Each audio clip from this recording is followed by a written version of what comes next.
जी हाँ दोस्तों, भारत ऑस्ट्रेलिया के खिलाफ 99% मैच हार चुका था।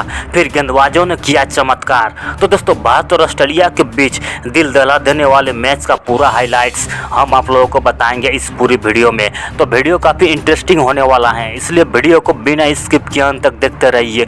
और चैनल को सब्सक्राइब नहीं किए हो तो प्लीज़ सब्सक्राइब कर दीजिए, ताकि क्रिकेट से जुड़ी लेटेस्ट अपडेट सबसे पहले आप तक पहुँचे। तो चलिए शुरू करते हैं इस मज़ेदार वीडियो के साथ। तो दोस्तों, आप लोगों को बता दें कि इंडिया और ऑस्ट्रेलिया के बीच सुपर 8 का आखिरी मैच 24 जून को खेला गया, जिसमें ऑस्ट्रेलिया टॉस जीतकर भारत को पहले बल्लेबाजी करने के लिए निमंत्रण किया था। और भारत की तरफ से सलामी बल्लेबाज के रूप में रोहित शर्मा और विराट कोहली ऑस्ट्रेलिया को एक पहाड़ जैसे लक्ष्य देने के इरादे मैदान पर उतरा था। तो दोस्तों, 1.4 ओवर में भारत के 6 रन के स्कोर पर विराट कोहली 0 रन पर आउट हो गया था। उसके बाद कप्तान रोहित शर्मा ने जो आक्रामकता अपनाया, उसको देख सारे भारतीय दर्शक बल्ले बल्ले हो गया। रोहित शर्मा बहुत ही खतरनाक ताबड़तोड़ तरीकों से रन बना रहा था। ऑस्ट्रेलिया के किसी भी गेंदबाज को छोड़ नहीं रहा था, चाहे पैट कमिंस हो या मिचेल स्टार्क या फिर एडम जंपा, सबको बढ़िया तरीकों से धुनाई कर रहा था और उसका साथ दे रहा था। 3 नंबर पर बल्लेबाजी करने आया था ऋषभ पंत। रोहित शर्मा और ऋषभ पंत के बीच 38 गेंदों में शानदार 87 रनों का पार्टनरशिप हुआ था। फिर 7.6 ओवर में भारत के 93 रन के स्कोर पर ऋषभ पंत एक छक्का और एक चौका की मदद से 14 गेंदों का सामना करने के बाद 15 रन बनाकर आउट हो गया था। उसके बाद 4 नंबर पर बल्लेबाजी करने के लिए आया सूर्य कुमार यादव। ये भी कप्तान रोहित शर्मा का बढ़िया साथ दे रहा था और बीच बीच में चौका और छक्का भी ठोक रहा था। तो रोहित शर्मा बहुत ही खतरनाक तरीकों से बल्लेबाजी कर रहा था और हर ओवर में चौका और छक्का निकाल रहा था। रोहित शर्मा और सूर्य कुमार यादव के बीच 34 रनों का साझेदारी बन चुका था।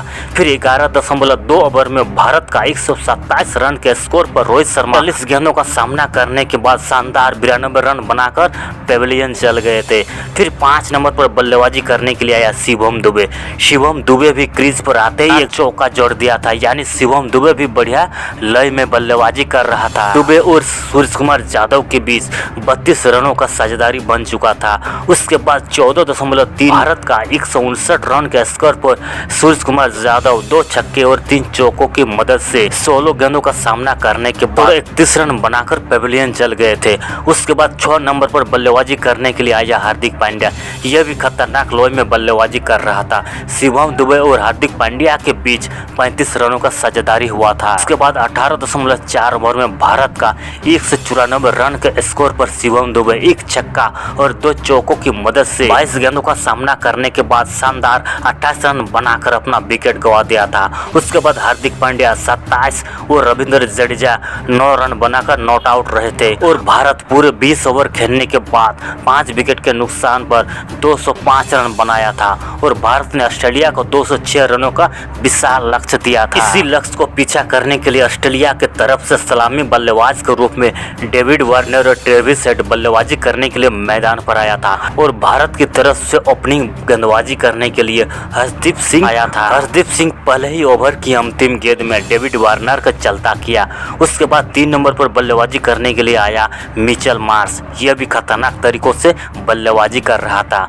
ऑस्ट्रेलिया का पहला विकेट गिरने के बाद भी ट्रेविस हेड खतरनाक तरीकों से बल्लेबाजी कर रहा था। भारत के सभी गेंदबाजों को प्रहार कर रहा था और अपना रन रेट 10 के एवरेज से बनाए रखा था। उस टाइम ऐसा लग रहा था कि ऑस्ट्रेलिया लक्ष्य को आसानी से पूरा कर लेगा और भारतीय दर्शक के चेहरे पर मायूसी छा गया था। ट्रेविस हेड का ताबड़तोड़ बल्लेबाजी को देखकर ऐसा लग रहा था कि भारत 50% मैच हार गया हो।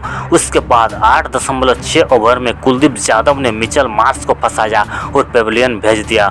उसके बाद ट्रेविस हेड का साथ देने के लिए ग्लेन मैक्सवेल आया और आते ही ताबड़तोड़ बल्लेबाजी करने लगा। फिर 13.1 ओवर में कुलदीप यादव ने ग्लेन मैक्सवेल को क्लीन बोल्ड कर दिया था। उसके बाद मार्कस स्टोइनिस बल्लेबाजी करने के लिए आया। मार्कस स्टोइनिस को अक्षर पटेल ने 2 रन के स्कोर पर चलता किया था। फिर भी ट्रेविस हेड लगातार आक्रामक बल्लेबाजी कर रहा था। उसके बाद 16.3 ओवर में जसप्रीत बुमराह ने लंबे समय के बाद ट्रेविस हेड को फंसाया और ट्रेविस हेड 4 छक्के और 9 चौकों की मदद से 42 गेंदों का सामना करने के बाद शानदार 76 रन बनाकर आउट हुआ। उस टाइम ऑस्ट्रेलिया का स्कोर 5 विकेट पर 150 रन था। उसके बाद ऑस्ट्रेलिया को अंतिम ओवर में 29 रनों का दरकार था और क्रीज पर पैट कमिंस और मिचेल स्टार्क मौजूद था और लास्ट ओवर में सिर्फ 4 रन ही बना पाया। इस तरह से ऑस्ट्रेलिया पूरे 20 ओवर खेलने खेलने के बाद 7 विकेट के नुकसान पर सिर्फ 181 रन ही बना पाया और भारत 24 रनों से शानदार जीत हासिल किया।